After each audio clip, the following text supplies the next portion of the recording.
Yeah. So how was your recording process? You mentioned finding a producer, you know, and working with him basically to cultivate the sound. Yes. But how would you describe it? You know, the recording process, and let us know a few of your favorite songs from the project or your favorite song. Okay. Well, I work hand in hand with my producer Uja. His name is Uja.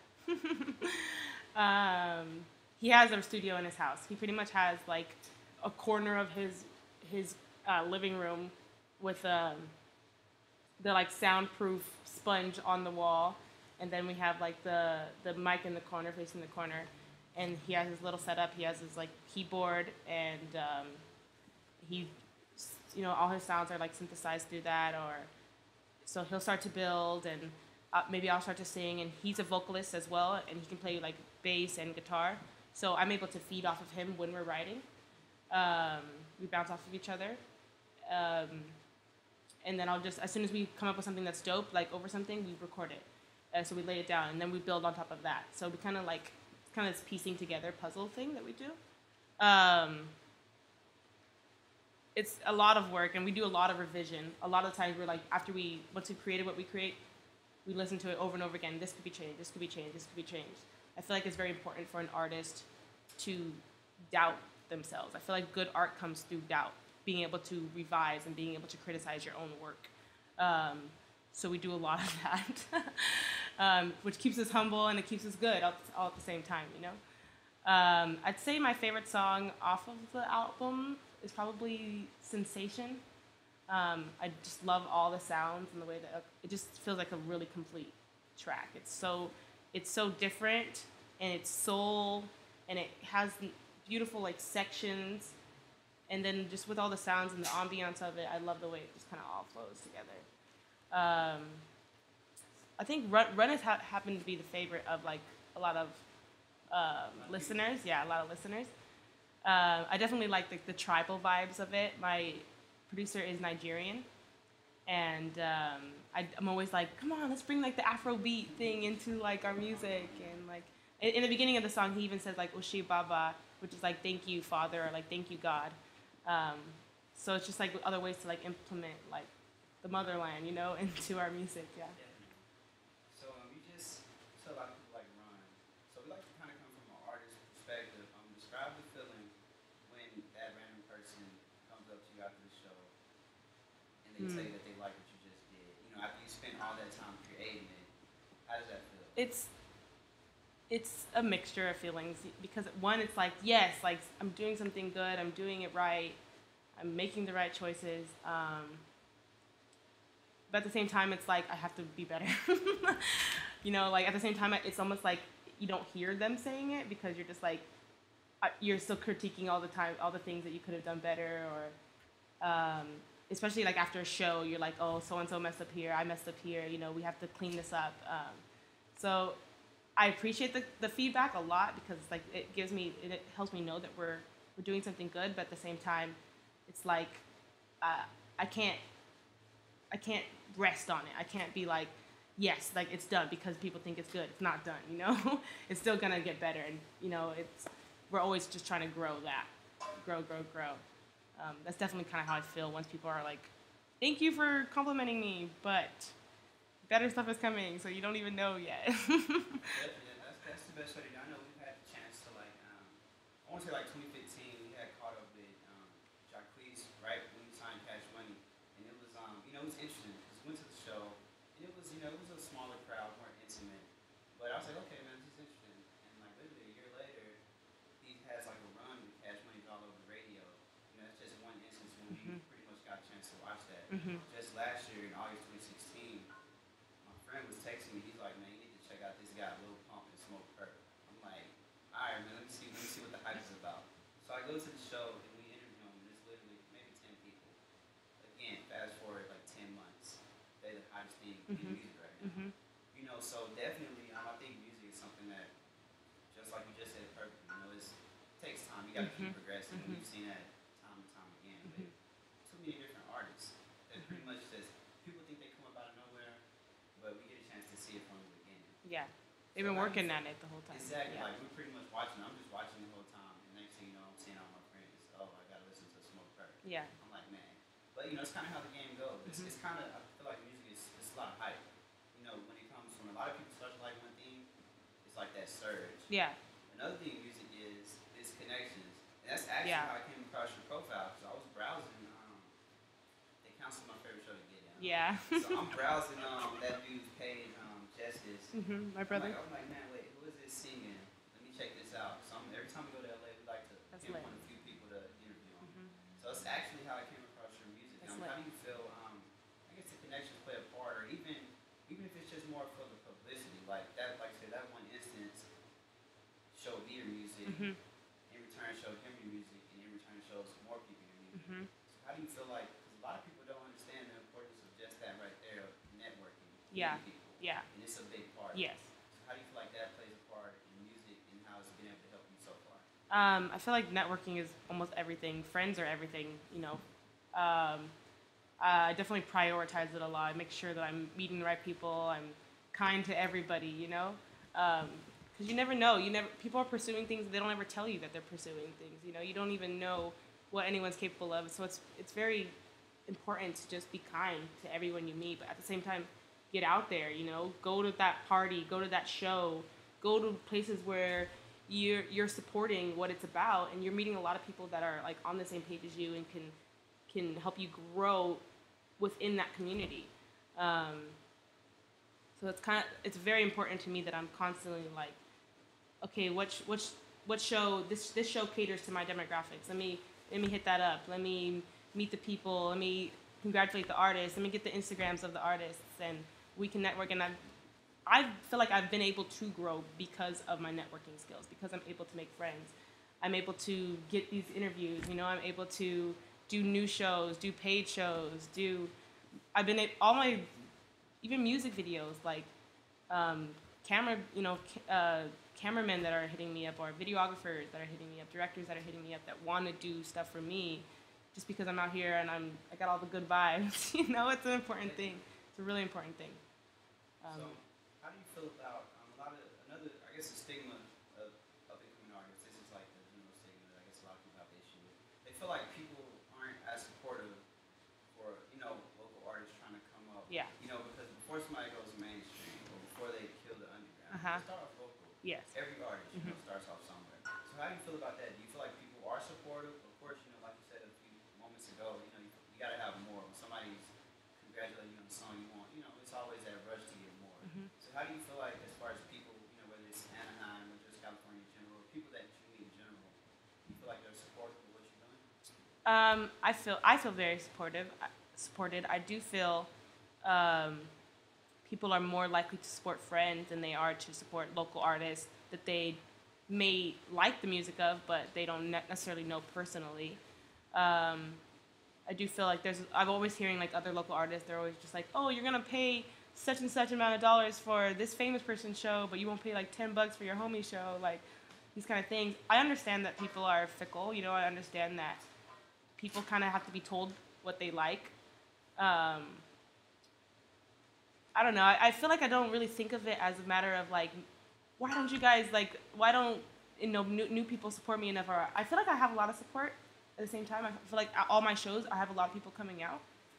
But still, it's like when I know that I'm not reaching like the other fans because they might not know me personally, all I'm thinking is, okay, who can I meet that's going to get me on the right platform so that these people are going to see me in a light where I'm coming off super professional and they're super interested in what it is that I'm doing. I just kind of strategize around it. I'm not sitting there like, I don't know, begging or anything like that, or even like criticizing them necessarily. I'm just like, what are the other avenues? What are the other ways that I can do it? Like, let me get on a big blog spot. Like, let me get on a Instagram that's got like a crap load of followers, and they can see that I'm well connected with people that are well connected. I feel like that shows people that you mean business, and that's what makes people care. Yeah, I think music is definitely a certain level of professionalism that you have to have pretty much at all times, because you pretty much become a walking billboard. Yes. Essentially, So how do you like? I guess living in Anaheim, being so close to right next to LA, really.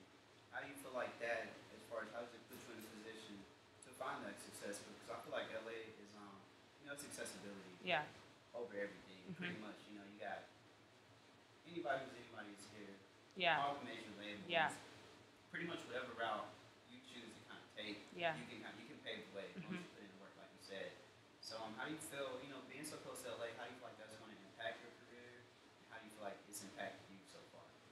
Um, I feel very blessed to live in California because of that reasoning. Because I feel like everyone I meet is somehow intertwined in this artistic realm, this artistic profession. So everyone I meet, again, back to why it's so important to just be kind everywhere you go, because especially in California, everyone's doing something, everyone's connected. I feel like I need to come more out to the LA scene. I find myself in the Long Beach scene a lot, which is like greater Los Angeles. Um, but I also feel like it's super accessible to me. The second I come out here, I put on a show. I know that there might be at least one person in that crowd that's going to be able to, offer me a step that's going to get me that, that much further, because I'm just in this community where everyone's working. I also feel like you always know somebody who knows somebody, or you know somebody. Like my brother is doing his thing. My brother's on the Get Down. Um, my homie's cousin is like in dope. Like you hear that all the time. You hear it all the time. I have a bunch of people in Long Beach that I know that are like popping on Instagram, or have their own fashion lines. All these, you hear it all the time. It's a constant network in California. Um, I do think that if I were to live somewhere like in the Midwest, I would have a lot less friends that are doing things that are active in a way that I could actually, use or accessible to me. So I feel blessed to be here in California trying to pursue this career. Um, I also think that if I were to go to somewhere like New York, I could also progress in a community like that, because everybody's artistic there as well. So that's also a goal, to go to other cities where it's super. Everyone's within the artistic community. I mean, that's the way you gotta be. Because definitely it's a difference from Houston. I mean, we're blessed in Houston. It's the fourth largest city, so pretty much every major star comes through there too. Hmm. But they live here. Yeah. So we have to fly out and do things like that. So you mentioned earlier that your father was offered some sort of deal at some point in time Hmm. for your music. Which path do you feel like you would take, and why? Because you got a lot of people. Live on the SoundCloud realm. Yeah. You can make a lot of money being a mid-major artist. Hmm. Like, you can make a crazy amount of money. Hmm. You can make more being a major artist or major label. Of course, they take more too. Hmm. So what would you choose and why? Personally, I'm trying to do it as an indie artist. I'd like to grow as an indie artist. I write all my own material. My producer's producing it all, real. So it's kind of we just kind of keep it between us, and we are kind of the label, and we are the say-so in everything that we do. Because he's also my musical director when it comes to my band. I'm already running it, like, I'm setting up these interviews for myself. I'm already running it like I'm my own manager. I'm my own record label. I hope to continue to grow like that. I can't say that if someone were to come at me, if it were at a time in my life where I feel like it's going to be super progressing for me to sign that deal, or to at least come to an agreement with a record label where I can be happy signing a deal, say if I were to still have creative liberty, and a good percent of my income, since I'm writing all the material. I can't say I would just say no, because at the same time that's an opportunity I'm just throwing out the window because I want to do it, my way. Whereas I couldn't, a lot of artists, you see them make their money on major labels and then they branch off and create their own labels. So I'm kind of open to either one of those paths. I'm open to just doing it by myself and just, making it happen as an indie artist, but also if a major label comes up, making that money fast and then becoming my own independent label. Definitely, I feel like that's the not necessarily a trend, but all the people that I guess have the willpower to wait it out. Because you got artists like Russ, and he stays talking about that. Mm-hmm. About being independent, doing it his way. But then on the flip side of that, one of my favorites is you got people like Master P, which he always talks about it too, how he turned down $1 million. Because I believe it was Jimmy Iovine offered him $1 million, he had never met him. He's like, if this dude is offering me $1 million, I must be worth 20.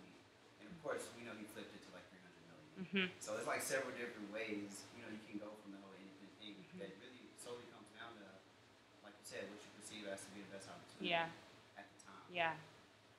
So, I guess, what do you feel like, you got the most recent project, you're working on the visuals. Now, as far as the marketing of the project, obviously the album cover is very distinctive, the sound is distinctive. sensation video distinctive. Mm-hmm. So when you recorded it, how did you come up with that? You're like, man, I'm just gonna throw this on SoundCloud. What was the thoughts behind how you actually rolled it out? Like, you know, As far as marketing it? Being from Anaheim, you know, like say you got access to different things. What were your first thoughts as an artist? Because some people, as an artist, they think, let me just post it on SoundCloud. Yeah. I had an EP before I had this album. It was like 5 tracks, and I had just posted that on SoundCloud because that was the first, like, real expression of my music. It's the first time people could really hear what my sound was and what I was trying to go for, because that was right after I had met up with Uja, right after me and him had clicked. We created that also with another producer, Andrew David V. So once I threw that out and people were kind of getting a buzz off of my sound, and I was getting a lot of great feedback just off of that first project, and I'm like, I must have something if like I only released 5 tracks, and you know, I'm getting more feedback than some people that drop a track each week, you know, because I put the time in to make those 5 tracks bomb. I also made sure I had like my hard copy CDs ready immediately. I think the Sensation video came out before the album dropped, so that was already kind of creating hype as well for it. So that once it dropped, you know, everyone on iTunes is like getting it on iTunes or Apple Music. You know, people are just downloading it. Spotify. I'm also like just really active on Instagram, and it's weird because Instagram is kind of like the main platform right now. Like people are like heavy on Instagram right now. So I'm always just pushing it out like, hey, this is dropping.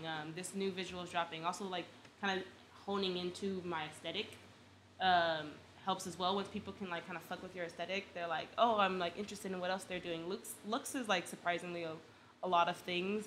As much as like I would want it to not be the main thing, it's a lot. It's a lot of it. So just honing in like what are we visually, what are we aesthetically, and making sure that all of that kind of coincided with what the album was gonna be. Speaking on all the aesthetics, you definitely didn't touch on the style, the swag. Yeah. How did you put it together? Like, how did you, I guess, you know, wake up and as a child, were you already like putting outfits together, or you know, because that happens with like a lot of young stars. You know, like they display it from an early age. Yeah. The potential is already there. Yeah. Yeah, I remember my mom always tells me that I used to find that pieces matched that she didn't even realize matched. Like 3 years old or something, I'm finding like, oh, this shirt matches these pants, and she's like, I didn't even know that these were a set. But also like my mom has had like a sick aesthetic her whole life too. She's always been like super into fashion, so yeah, that it's like also I can just like borrow her clothes and look dope, you know. My dad's always kind of also, both of them met in Japan. They met in Japan, and I feel like that they definitely like pull from that aesthetic. Like there's definitely like a lot of like Asian influence kind of aesthetic within the way that he dresses and the way that she would dress in her like her performance days and whatnot. That I feel like I kind of naturally implemented because I find myself like dressing the way they dress in like South Korea a lot. You know, I have a homegirl that just moved to South Korea. She's telling me about the aesthetic, and I'm like, that's my aesthetic. I'm like all that baggy andro, like that's my aesthetic, you know. As well as like I'm kind of been getting into this like super colorful, which I feel like has always been in me. I feel like that kind of just comes from my vibes and the way that I see the world through this very colorful lens, and I want to be a part of that. I want to be a part of the aesthetic of life. I want to go out and, you know, make someone's day a little bit more interesting because they saw my aesthetic, you know? Yeah. I'm Cameo Adele. You can find me on iTunes, you can find me on SoundCloud, you can find me on Spotify. You can find the hard copies for To You from Venus at cameoadele.com. Shout out to 22-11 for hitting me up for this interview. It's been so much fun. Really appreciate it.